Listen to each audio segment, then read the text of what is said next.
ಪತ್ರವನ್ನ ಓದೋ ಸಮಯ ಆಯ್ತು. ಪತ್ರ ಯಾರು ಎಲ್ಲಿಂದ ಬರೆದಿದ್ದಾರೆ ನೋಡೋಣ ಬನ್ನಿ. ಗುರುಜಿ, ಪತ್ರವನ್ನ ತುಮಕೂರಿನಿಂದ ಭಾರತೀಯವರು ಬರೀತಿದ್ದಾರೆ. ಗುರುಜಿ ಅವರಿಗೆ ಸವಿನಯ ವಂದನೆಗಳು ಅಂತ ಹೇಳ್ತಾ ಅವ್ರ ಮಗನ ಬಗ್ಗೆ ಕೇಳ್ತಿದ್ದಾರೆ. ಗುರುಜಿ ಅವ್ರಿಗೆ 34 ವರ್ಷ ಅಂತೆ, ಆದ್ರೆ ಈವರೆಗೂ ಯಾವುದೇ ಏಳ್ಗೆ ಕಂಡಿಲ್ಲ, ಸರಿಯಾದ ಒಂದು ಕೆಲಸ ಸಿಗ್ತಾ ಇಲ್ಲ, ತುಂಬಾನೇ ಬುದ್ಧಿವಂತ ಆಗಿದ್ದ, ಆದ್ರೆ ಏನೋ ಮಾನಸಿಕ ತೊಂದರೆಯಿಂದಾಗಿ ವಿದ್ಯಾಭ್ಯಾಸವನ್ನ ಮುಂದುವರ್ಸೋಕೆ ಆಗ್ಲಿಲ್ವಂತೆ. ಈಗ ಪ್ರಸ್ತುತವಾಗಿ ಡಿಪ್ಲೊಮಾ ಇನ್ ಅನಿಮೇಷನ್ ಮಾಡ್ತಾ ಇದ್ದಾರಂತೆ. ಮುಂದಿನ ದಿನಗಳಲ್ಲಿ ಹೇಗೆ ಗುರುಜಿ ಯಾರೊಬ್ರು ತಿಳಿಸಿದ್ರಂತೆ, ಹಾಗಾಗಿ ನಾಗರ ಪ್ರತಿಷ್ಠಾಪನೆ ಕೂಡ ಮಾಡಿಸಿದಾರಂತೆ. ಅವರ ಒಂದು ವಿವರ ಕೊಟ್ಟಿದ್ದಾರೆ ಗುರುಜಿ. ಶ್ರವಣ ನಕ್ಷತ್ರ, ಕಟಕ ರಾಶಿ, 25/8/76 ಹುಟ್ಟಿದ್ದಾರೆ ಇವರು.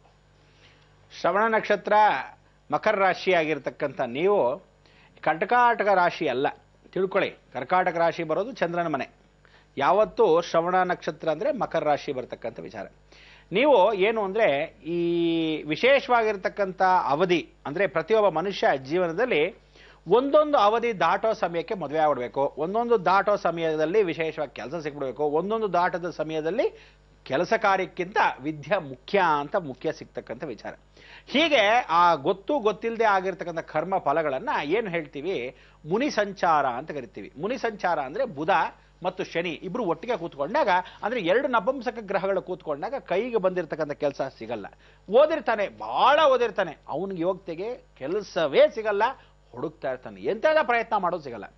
ಒಳ್ಳೆ ಕೆಲಸ ಮಾಡ್ತಿರ್ತಾನೆ, ಪ್ರಮೋಷನ್ ಆಗೋದೇ ಇಲ್ಲ, ಟ್ರಾನ್ಸ್ಫರ್ ಮೇಲ್ ಟ್ರಾನ್ಸ್ಫರ್ ಆಗ್ತಾ ಇರುತ್ತೆ.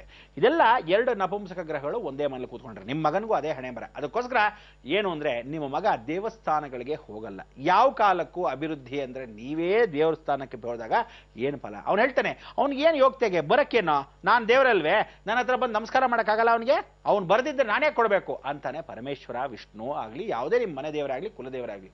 ಒಂದು. 2ನೇ ಭಾಗ, ನಾಗ ಪ್ರತಿಷ್ಠಾಪನೆ ಮಾಡಿಸಿದ್ರ ಏನಾದ್ರೂ ಪ್ರಯೋಜನ ಆಗಿದೆಯಾ? ಹೋಗ್ಬಿಟ್ಟು ಒಂದು ಸೃಷ್ಟಿಗೆ ಹಾಲು ಹಾಕ್ಬಿಟ್ಟು ಬರೋದು, ಅಟ್ಲೇ ಒಂದು ಮಂಗಳವಾರ ದಿವಸ ಹೋಗಿ ನಮಸ್ಕಾರ ಮಾಡಿ ಬರೋದು. ಹತ್ರದಲ್ಲಿ ಇದ್ರೆ, ಕನಿಷ್ಠ ಇಲ್ಲದೆ ಇದ್ರೆ ದೂರವಾಗಿ ಇದ್ರೆ 1 ತಿಂಗಳಿಗೊಂದ್ಸಲಿನೋ, 3 ತಿಂಗಳಿಗೊಂದ್ಸಲಿನೋ, 5 ತಿಂಗಳಿಗೊಂದ್ಸಲಿ ಹೋಗ್ಬಿಟ್ಟು ಹಾಯ್ ಬಾಯ್ ಅನ್ನೋ ಕಷ್ಟ ನಿಮ್ಗೆ? ನಿಮ್ಮ ಮಗನ ಕೈಯಲ್ಲಿ ಆಲದ ಮರ, ಸಾಯಂಕಾಲ ಸೂರ್ಯ ಮುಳುಗಬಾರ್ದು, ಸಾಯಂಕಾಲ ಇನ್ನೇನು ಮುಳುಗ್ತಾನೆ ಅನ್ನೋ ಸಮಯದಲ್ಲಿ ಪ್ರಯತ್ನ ಪಡಲೇಬೇಕು. ಕೆಲಸ ಇಲ್ಲ, ಅಷ್ಟೊತ್ತಿಗೆ ಹೋಗಿ ಬರಕ್ಕಾಗಲ್ಲ, ಅವನು ಎಲ್ಲೋ ಇರ್ತಾನೆ, ಅಲ್ಲಿ ಬರಕ್ಕಾಗಲ್ಲ, ಎಲ್ಲೇ ಇರಲಿ, ಮುನೀಶ್ವರನ ದೇವಸ್ಥಾನ ಇಲ್ಲದಿದ್ದ ಪಕ್ಷದಲ್ಲಿ ಮರದ ಕೆಳಗೆ ಒಂದು ತ್ರಿಶೂಲ ಚುಚ್ಚಿರ್ತಾರೆ. ಆ ತ್ರಿಶೂಲ ಚುಚ್ಚಿರೋ ಜಾಗದಲ್ಲಿ ಇವನು ಹೋಗ್ಬೇಕು, ಆಲದ ಮರಕ್ಕೆ ಪ್ರದಕ್ಷಿಣೆ ಹಾಕಬೇಕು. 11 ಪ್ರದಕ್ಷಿಣೆ ಹಾಕೋದಲ್ಲ, 9 ಪ್ರದಕ್ಷಿಣೆ ಹಾಕಬೇಕು. ಅರಳಿ ಮರಕ್ಕಾದ್ರೆ 11 ಪ್ರದಕ್ಷಿಣೆ ಹಾಕಬೇಕು, ಆಲದ ಮರಕ್ಕಾದ್ರೆ 9 ಪ್ರದಕ್ಷಿಣೆ ಹಾಕಬೇಕು.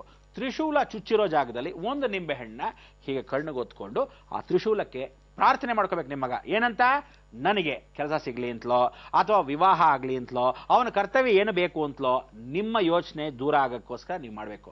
ನೀವು ಅಕಸ್ಮಾತ್ ಸಂತೋಷ ಪಟ್ಟು ಮಗ ನಿಮ್ಮ ಜೊತೆನೇ ಬಂದ್ರೆ, ನೀವು ಹೋಗೋ ಸಮಯದಲ್ಲಿ ಸಾಯಂಕಾಲ ಸೂರ್ಯ ಅಸ್ತವಾಗಬಾರದು, ಗಮನ ಇರಲಿ. ಅಸ್ತವಾಗಕ್ಕೆ ಮೊದಲು ಪ್ರವೇಶ ಸಮಯದಲ್ಲಿ ಹೋಗಿ ಆ ಅರಳಿ ಮರ ಅಲ್ಲ, ಆಲದ ಮರ, ಆಲದ ಮರ ಬೇರೆ, ಅರಳಿ ಮರ ಬೇರೆ, ಗಮನ ಇರಲಿ. ಆ ತ್ರಿಶೂಲಕ್ಕೆ 1 ನಿಂಬೆ ಹಣ್ಣ ಮೇಲ್ ಚುಚ್ಚೋವಾಗ್ಲೇನೆ ಸಂಕಲ್ಪ ಮಾಡ್ಕೊಂಡು ಕಣ್ಣಿಗೆ ಹಿಂಗೆ ಒತ್ಕೊಂಡು ಅಲ್ಲಿ ಚುಚ್ಬಿಟ್ಟು ಬನ್ನಿ. ಇಷ್ಟೇ ಮಾಡಬೇಕಾದ ಕೆಲಸ, ಪ್ರತಿದಿನ ಆಗಬೇಕು, ಮರಿಬಾರ್ದು. ನೀವು ಅದು 9 ದಿವಸ ಆದ್ರೂ ಮಾಡ್ಬೋದು, 9 ವಾರ ಆದ್ರೂ ಮಾಡ್ಬೋದು, 9 ತಿಂಗಳಾದ್ರೂ ಮಾಡ್ಬೋದು. ಕಾರ್ಯ ಸಂತೋಷ ಆಯ್ತು ಅಂದ್ರೆ ಜೀವನ ಪರ್ಯಂತ ಮಾಡ್ಬೋದು. ಆದರೆ ಮಾಡೋದು ಖಚಿತವಾಗಿ ನಿಮ್ಮ ಮಗನೇ ಮಾಡಬೇಕು. ಅವನು ಬದಲು ನೀವು ಮಾಡ್ತೀನಿ ಅಂದ್ರೆ ಪ್ರಯೋಜನ ಆಗಲ್ಲ, ಮಾಡಿ, ಒಳ್ಳೇದಾಗತ್ತೆ. ಅತಿ ಶೀಘ್ರದಲ್ಲಿ ಅವನು ನಿಂಬೆ ಹಣ್ಣು ಚುಚ್ಚಿ 9 ದಿವಸದ ಒಳಗೆ ಅವನ ಕೆಲಸ ಸಿಕ್ಕೇ ಸಿಗತ್ತೆ. ನೀವು ಅನ್ಕೊಂಡಿದ್ದ ಕಾರ್ಯ ನಿಮ್ಮ ಮಗನಿಗಾಗತ್ತೆ. ಭಾರತೀಯವರೇ ಧನ್ಯವಾದಗಳು ಪತ್ರವನ್ನ ಬರೆದಿದ್ದಕ್ಕಾಗಿ. ಗುರುಜಿ, ಇನ್ನೊಂದು ಪತ್ರ ಹೀಗಿದೆ. ಈ ಪತ್ರವನ್ನ ಬರೀತಿದ್ದಾರೆ ವಿಜಯಲಕ್ಷ್ಮಿಯವರು, ಬೆಳಗಾವಿಯಿಂದ.